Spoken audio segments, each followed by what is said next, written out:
this one, the revenue for the government is going to be around $500 million per annum. Imagine a quiet, sun-drenched ridge in northern Nigeria. A few goats graze lazily on sparse vegetation, the air still and silent. Then, a sound slices through the calm, the mechanical churn of a drill. Suddenly, it hits a streak of rock that, once tested, reveals a staggering 9% lithium oxide. For context, that is more than double the grade of the ore that crowned Chile as the undisputed battery king of South America. In that moment, the quiet ridge in Kaduna State became the new center of a silent, frantic global scramble. All at once, procurement specialists at Tesla, battery magnates in Beijing, and strategists in Washington began refreshing their satellite maps, zooming in on a nation they had long pigeonholed for a different resource entirely. For half a century, crude oil built the Lagos skyline, its fluctuating price dictating the fate of an entire nation. But the next chapter of Nigeria's story, one of silent electric buses gliding past gleaming glass towers, might be powered by the very metal printed on the side of your phone battery. This is more than a mining story. It's a story about a second chance. It's about whether the world's balance of power, your next car, and your next phone might soon bear a proud "Made in Nigeria" sticker, and whether this time the immense wealth buried in the ground will finally lift up the people who live on top of it. For 50 years, the Nigerian state has been shackled to a single commodity, its fortunes rising and falling with the volatile price of Brent crude.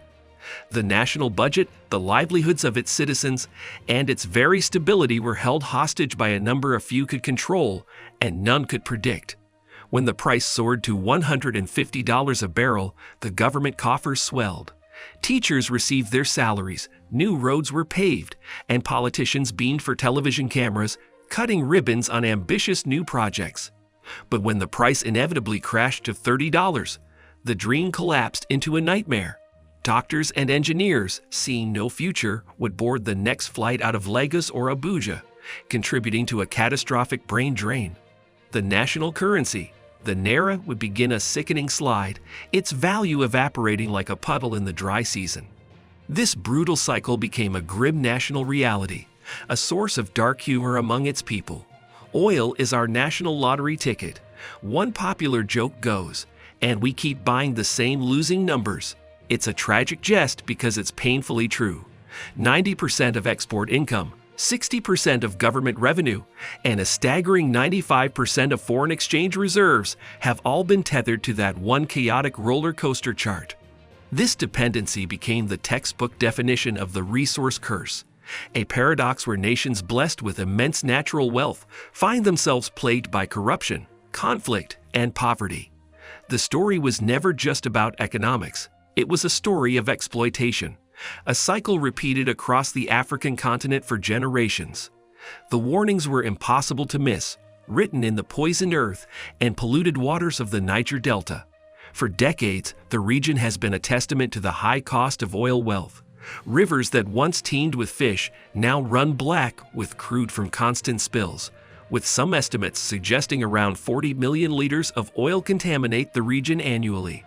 The sky glows with the perpetual fire of gas flares, releasing toxic pollutants into the air that residents breathe every day. In a cruel twist of irony, the country that exported nearly 2 million barrels of oil a day often found itself importing refined petrol just to keep its own cars and generators running. The wealth was extracted, but the benefits remained elusive for the majority. Local communities that relied on farming and fishing for their livelihoods saw their lands rendered barren and their waters poisoned, pushing them deeper into poverty. Despite the immense profits generated, basic infrastructure in these oil-producing areas crumbled. For decades, every government policy paper, every economic forum, and every international consultant has screamed the same desperate advice: diversify. Yet nothing ever stuck. The system was too entrenched, the profits too intoxicating for the elite. So when whispers of a monumental discovery began to leak out of Kaduna State in early 2023, it felt like more than just a news headline. For a nation weary of the oil curse, it felt like the very ground was shifting beneath its feet, offering a rare and precious opportunity to rewrite its own story. The first hint of this new chapter came not from a multinational corporation with advanced satellite imaging, but from the most unlikely of sources, artisanal miners in Khoi. Khoi is a town so sleepy that even Google Street View's cameras seem to have given up halfway through mapping its dusty roads. These miners weren't looking for lithium. Armed with basic handheld detectors, they were hunting for tin and columbite, common minerals in the region. But then, their detectors started screaming, the beeps climbing off the charts in a way they had never heard before. Intrigued, they sent samples of the strange, pale rock for analysis. When the results came back from sophisticated labs in Vancouver, they were stunning. The rock was spodumene, a lithium-bearing mineral, but in a form so pure it looked like cut glass. These weren't just any crystals. They could have easily passed for luxury items at a Swarovski store. The assays confirmed the visual evidence, clocking in with lithium oxide concentrations between 4% and a jaw-dropping 13%. To put that into perspective, most commercial lithium mines around the world operate on grades of 1 to 2%. A veteran geologist, with decades of experience in the world's top mining regions, reportedly remarked, "I've seen Chile. I've seen Australia. I have never seen ore this clean." What began in Khoi soon revealed itself to be part of a much larger geological prize. By December of that year, the Nigerian Ministry of Mines had connected the dots, revealing a massive lithium belt stretching across 7 states: Nasarawa, Kebbi, Kwara, Osun, Kogi, Ekiti, and Kaduna. A conservative initial tally estimated the find at 450,000 tons of lithium carbonate equivalent. At current market prices, that translates to over $20 billion worth of high-demand metal just sitting in the ground. And this was likely just the beginning. Further surveys suggested a second, parallel belt running from Ejero Ekiti to Oak Isla, which could potentially double the total reserves. In the blink of an eye, Nigeria had transformed from an oil-dependent state into a potential powerhouse in the new energy economy. The discovery meant that Nigeria had just become more interesting and more strategically important than anyone had imagined.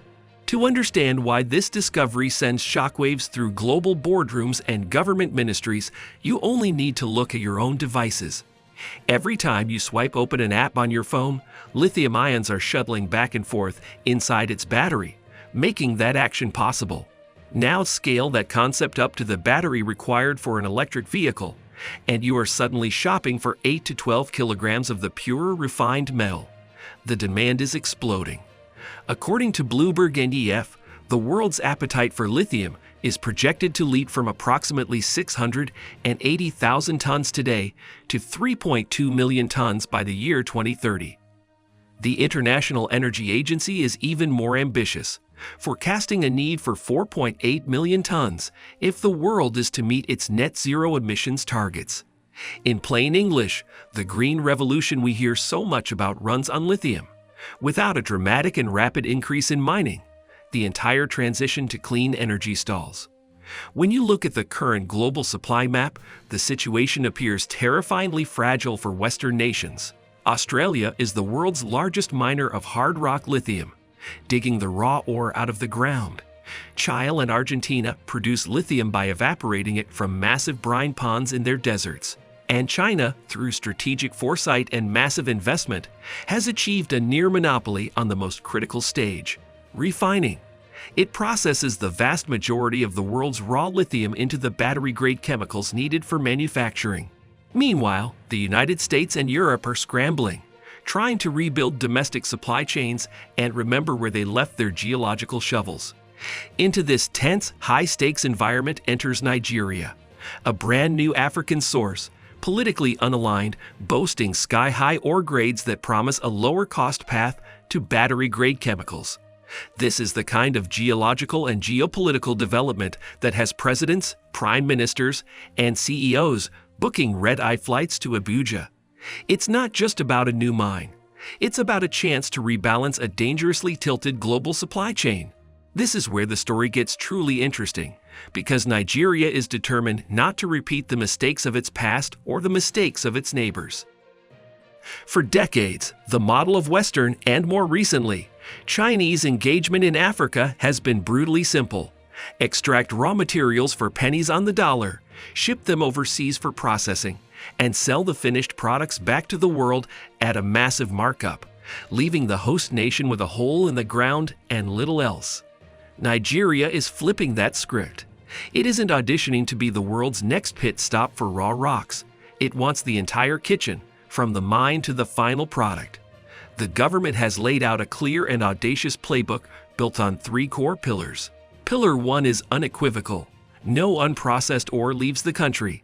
This policy was tested almost immediately when a delegation, reportedly from Tesla, arrived and offered a staggering $400 million upfront for a decade's supply of raw lithium concentrate. The response from the mines minister was polite but firm. The message was clear.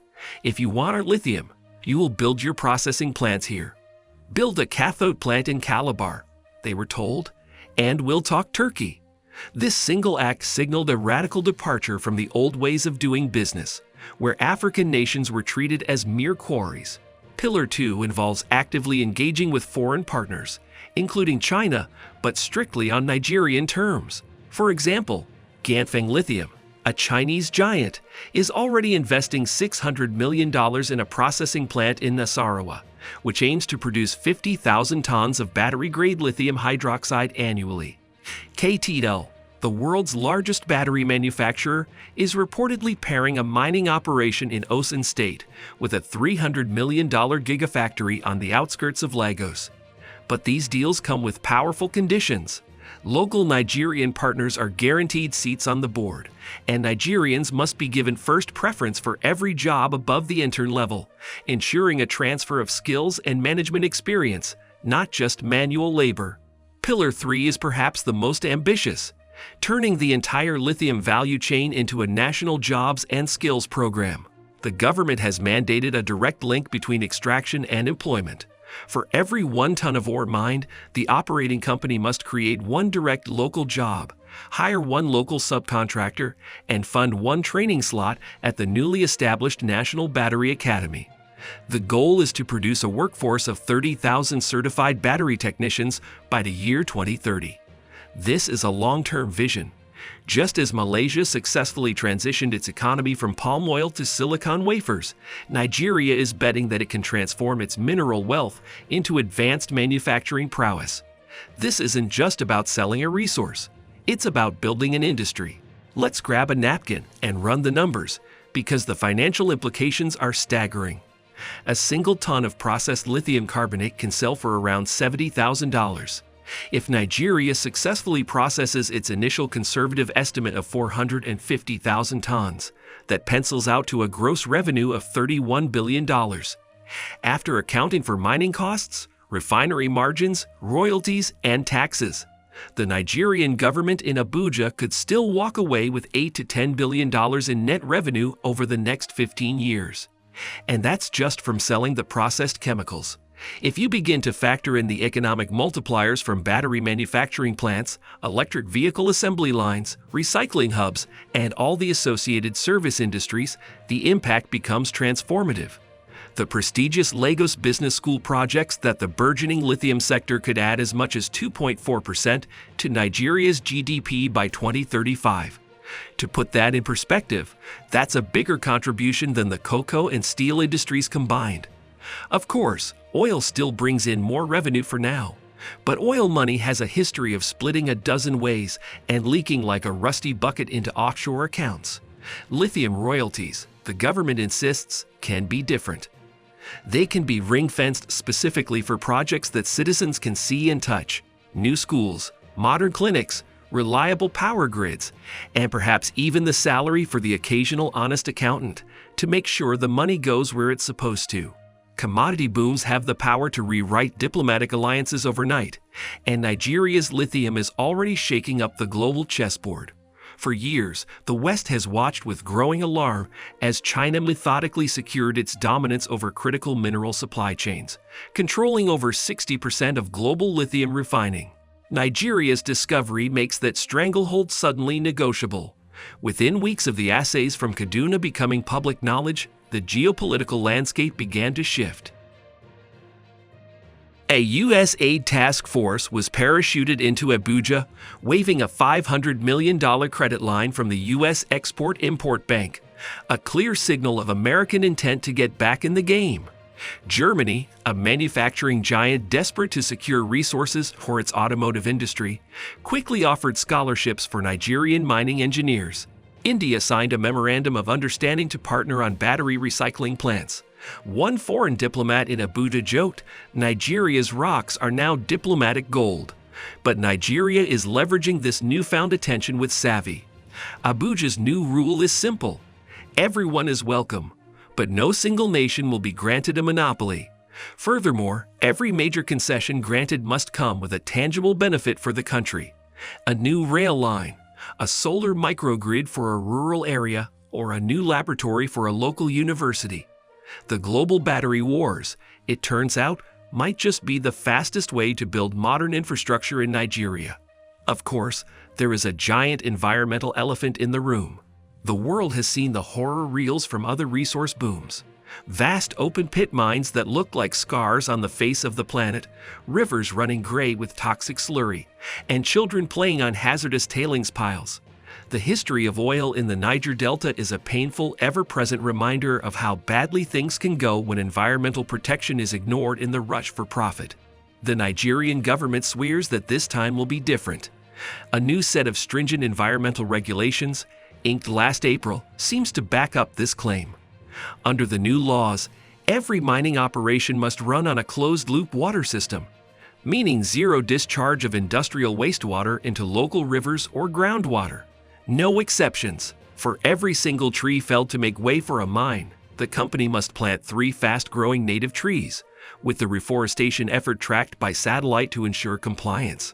Crucially, a full 10% of the revenue from every ton of lithium sold is automatically diverted into an environmental remediation fund. This fund is to be managed directly by local community leaders, not distant bureaucrats in the capital, a measure designed to prevent the corruption that has plagued similar efforts in the past. Are these new rules working? The early results are mixed, showing both promise and peril. At a new site in Kudu, Chinese engineers have reportedly built a reverse osmosis water treatment plant so effective that you can drink the runoff. Yet, in parts of Ikiti, reports persist of some artisanal miners using primitive and toxic methods, like burning tires to crack open the ore. The Ministry of Mines has issued a stern warning. One violation of the new environmental code, and your license is revoked. Whether that threat has real teeth will ultimately decide if Nigeria becomes the world's poster child for sustainable mining or just another cautionary tale. The most critical question of all remains: will the wealth actually trickle down to the people? This is the heart of the resource curse, the painful lesson learned from Nigeria's own history with oil, which came, saw, and largely forgot to leave a tip for the communities it disrupted. The new lithium playbook is designed to avoid this tragic outcome.